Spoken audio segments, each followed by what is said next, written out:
All right, it's happening. We're gonna launch my podcast this week. So I'm starting to get a little bit nervous that it's gonna get approved at a bad time. 4 ratings, okay, yay, some are coming through. Hi, I'm Katie, and I'm launching a podcast. This week, I'm gonna take you along every step of the way to hopefully launching a successful podcast. So stay tuned, see my methods, the tech behind it, and by the end of this week, we'll find out if it was all worth it. So I'm catching up with you here on the week of the launch of my podcast, but there has been a lot of work that's gone into this up until this moment that I want to go through with you so you can get a sense of what I did to prepare. So obviously the first step is coming up with a good concept and idea for a show. For a long time, I felt that I have a lot of advice and stuff that I want to share about social media marketing, being a creative freelancer, creative entrepreneur, that I can't fit into the confines of even a 10 to 16 minute YouTube video. So if I want to share long form workshop style content, a podcast is pretty much the best place to do it. So I've been thinking about doing that for a while, and I've been mulling it over in my mind for a few months, and eventually I came to the idea of starting a podcast called Creator Club. The reason I came up with this title is because it is for any kind of creator out there, and I really like the idea of it being inclusive and a community. I thought that club was a little bit catchier than community. And so that's basically what it means. It's a group of people getting together around a common interest in helping each other out. With that idea in mind, I started to brainstorm episode topics. I already had a ton in mind because, like I said, the reason I wanted to start this show is because I had lots of content to share. One of the first things that I did is coming up with catchy episode titles. Something that is so often overlooked when people start out with podcasting is coming up with a good title the same way you would for a YouTube video. You want it to potentially show up in search results, but also be the kind of thing somebody's going to click on. Just because you get them to subscribe to your podcast doesn't automatically mean they're going to listen to any and every episode that you post. So it's important that you frame your episode ideas into titles that are going to be clickable and searchable. So that was my first task. Once I had a name and a concept for the show and a content calendar for the first about month and a half that the show was going to be live, it was time to start scripting and recording the episodes. In addition to the solid month and a half of weekly episodes, I knew I wanted to launch the show with 3 episodes to really give a sense of what the show was going to be about and to allow people to binge as soon as it was launched. Honestly, the longest part of this that I've found is writing the episodes. Because I am doing a very structured workshop style episode, I want it to be packed full of information, and I know the best way to do that is going to be by scripting it. When I make these YouTube videos, I just have a rough outline of what I'm going to talk about and I go off the cuff, which I think is fine for this sort of casual format. But for a podcast, I don't want to waste anybody's time with rambling or trying to come up with what I'm going to say, and when it's supposed to be 30 to 40 minutes of talking, I know I need to have that planned. So that's like over 3,000 words of writing that you need to do in order to get a 30-minute presentation. So it took me a long time to write the scripts for all of those episodes, but I was glad that I put in the work on the front end, because then when it came to recording, it didn't take very long. It was just a matter of reading it with some good inflection and adding in a couple things here and there to make it feel a little bit more off the cuff and natural. All right, so we've got a name, we've got a concept, we've got episode ideas for a month and a half plus launch episodes. I've written those scripts and I've recorded them. Next, it's time to edit, which I edit all of the podcasts that I work on in Adobe Premiere Pro. If you didn't know, I run a creative agency that is for creators and creative entrepreneurs, and part of that is editing podcasts for clients. So I do this all the time. I use Adobe Premiere Pro. Yeah, could you use like Audition or whatever? Sure, but Premiere Pro is kind of my jam, so I just use that, export it as an MP3. And then I created my RSS feed with my website, katiesteckly.com, which is hosted on Squarespace. It's super easy to do on Squarespace. Basically what you have to do is create a new blog. Then if you go to the settings and click on feeds, there's a section completely dedicated to podcasting where you can fill in all of your information, show title, show description. You can upload your cover art there. It's all very easy and it walks you through that process. So I got all of that set up and I started to publish the blog posts alongside the little audio/podcasting widget that you can find when you're adding stuff to a Squarespace blog post. All very easy to do. If you're interested in seeing a more step-by-step tutorial on how to host and publish a podcast with Squarespace, let me know and I'll make a video that's more dedicated to that process. But this is more about the launch and the strategy behind it. Once I had everything uploaded there, and by everything I mean my 3 first episodes that are going to go live with the launch, plus all of the information, cover art, etc. Now it is time to start submitting the RSS feed to the big 3 podcast hosts. The big 3 in my mind are iTunes/Apple Podcasts, Spotify, and Google Play. A lot of people use other kinds of podcast apps, especially on Apple, where the podcast app is not very well designed, or on Android phones, people have a selection of different apps they use to listen to podcasts. But for the most part, all of the other third-party apps tend to draw their RSS feeds from one of those big 3, depending on what platform they're on. So if you upload across those 3, it's pretty safe to say people are going to be able to find your podcast. And that brings us up to speed today. So it is the week of launch, and I want to launch on Wednesday. Today is Monday, and so this evening, when I come home from a meeting, I am going to submit my podcast to iTunes. It takes about 24 to 48 hours, sometimes a bit longer for it to go through. So I'm thinking if I average out that time and upload it on Monday night, then I'm hoping by Wednesday morning it'll be online. If it goes up a little bit earlier, that's fine. I will just notify my people as soon as it goes live. I think it's really important when you're launching a podcast to have a pretty soft sense of time, like don't have a very strict launch date, because it's likely that it's not going to go through on that day. I want to talk about exactly why it's important that you have an actual podcast launch and that you don't just upload it silently and eventually get around to telling people it's there. Especially when it comes to publishing your podcast on the Apple Podcast app. If you want any chance of being discovered by people outside of your existing audience, it's super important that you have a good launch plan in place. Let's talk about what I'm planning to do.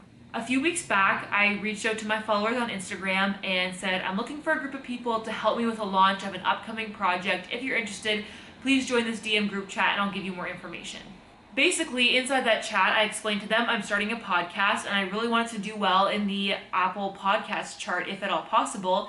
So if they could all commit to saying that they would rate and review the podcast within 24 hours of it going live, then I would give them a shout out / a thank you in the launch episode. So pretty much everybody in that group said that they'd be down to do it. So that was really exciting to hear that I would have those supporters. So if you guys are watching, thank you so much. And basically what this does is this somewhat guarantees me that I'm going to have, 15 to 20 reviews coming in on my podcast really soon after it is uploaded to Apple Podcasts. This is one of the main metrics that iTunes uses to measure what's going to go in their new and noteworthy, what's going to go in the top 10 chart. So I have no idea if this is going to work or not. I'm really excited to show you if this method ends up working, but it's the best thing I can think of to try to get that initial engagement and traffic to my podcast, to give iTunes that little hint that, hey, this is something worth listening to. You should recommend it to other people. In addition to having my launch squad, which I know are very dependable, they're definitely going to follow through with the rate and review, so that guarantees me 15 to 20 reviews.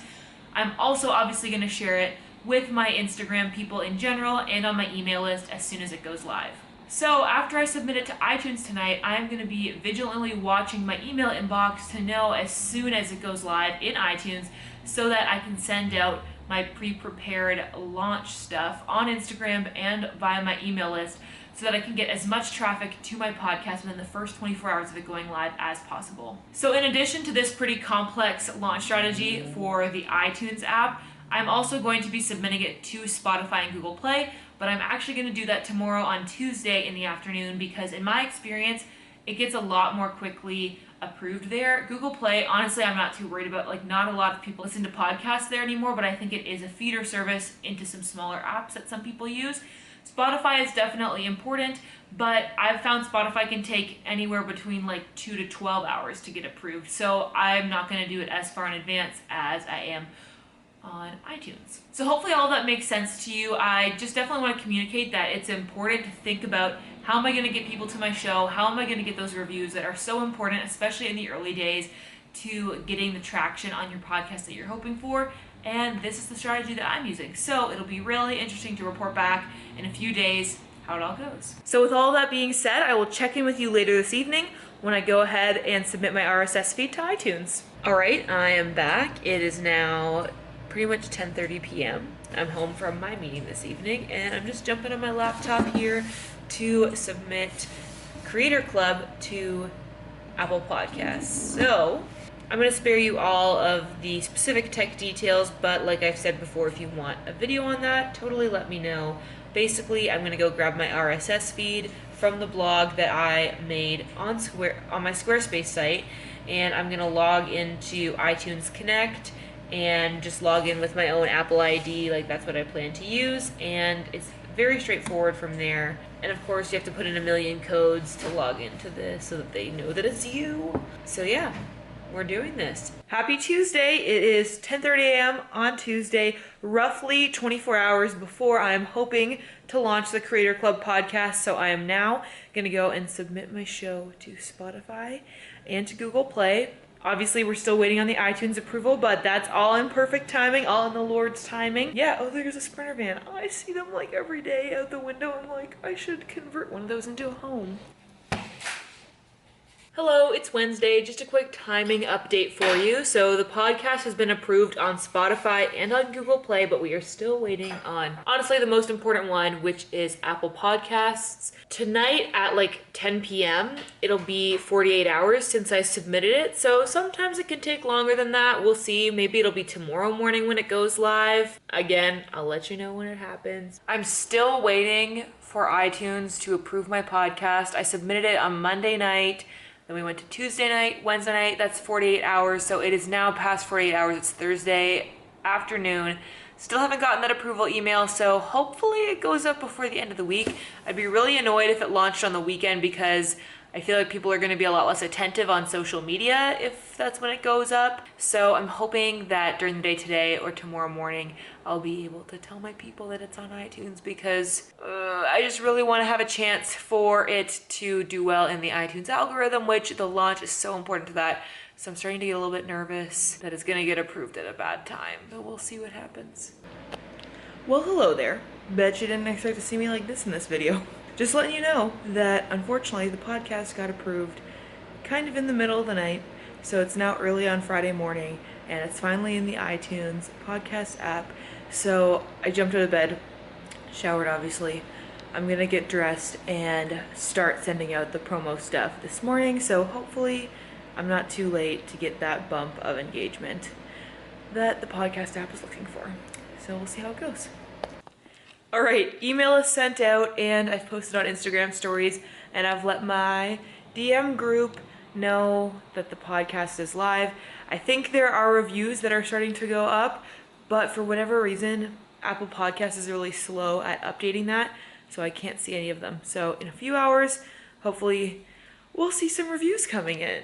Something that I didn't anticipate about the Apple Podcast app is that it's just slow on everything for some reason. So I still can't see reviews even though I know people are writing them. So I'm gonna head over now to Creator Club, see if I can see anything in the ratings and reviews. 4 ratings, okay, yay, some are coming through. I'm excited to see more come in. I think I should probably stop myself from looking at them now until like tomorrow or the day after so that I don't go crazy trying to refresh it because I just know that Apple Podcast does take time. So things are going pretty well. We'll see. Right now, you do have to search Creator Club Katie for it to show up because there's like other stuff that comes up in the results. Hopefully, I'm hopeful that once I have more reviews and more engagement on my podcast, that hopefully it'll surpass some of those other results and that my Creator Club podcast will be the first to come up. So we'll see. Anyway, that's my update for now. I'll probably come back to you in a few days once things have settled down a little bit. All right, so it's kind of the moment of truth. It hasn't been quite a week since I intended to launch, but I want to look back on everything that I did in the podcast launch process and see if it worked out for me. So I'm going to give you my results. You can decide for yourself if you think the methods that I used were effective or not. The way that I'm going to measure my results is actually through a third-party service called Chartable. This is something that I was aware of because of other clients using it, and it's nice because it integrates your iTunes stats and your Spotify stats and everything all in one place, and it's a lot more user-friendly than anything I've seen before that's actually made by the podcasting platforms themselves. The other thing that I find helpful about Chartable is that I realized as we were going that I'm pretty sure I can't see all of the reviews on my podcast in my podcast app. I'm fairly certain that I can only see the Canadian ones. because when you sign up for iTunes, you do tell them what country you're in. And I know that like my podcast suggestions are all based on where I live because, you know, I'm getting French stuff and that kind of thing. So turns out I can only see other Canadians' reviews. However, Chartable allows me to see reviews from everywhere. So all the reviews that are on my podcast, I can read them on this system. Probably the coolest stat that I can report is that for a brief time, I was near the top of the Apple Podcasts Canada marketing chart. So that's cool. I was like number 15 or something like that. That's the highest I charted anywhere. It is very niche Canada marketing, and I didn't even make it into the top 10. But, you know, that actually shows you how possible this can be when you are in a smaller niche, because I got about 20 written reviews. So that's not a lot, right? Like you could find friends and family who would be willing, like that many friends and family who could do that for you. So it shows you how those little wins are possible if you get people behind you, because it doesn't take like 1,000 reviews to get there. To me, one of the biggest growth points that I'm really happy with and I think I can build from is the fact that now if you search Creator Club, I am the first result. When I first published, I was like the 6th or like 10th result, somewhere in there, and you had to like scroll to the next page. So I was telling people to search Creator Club Katie because then it would actually bring me up.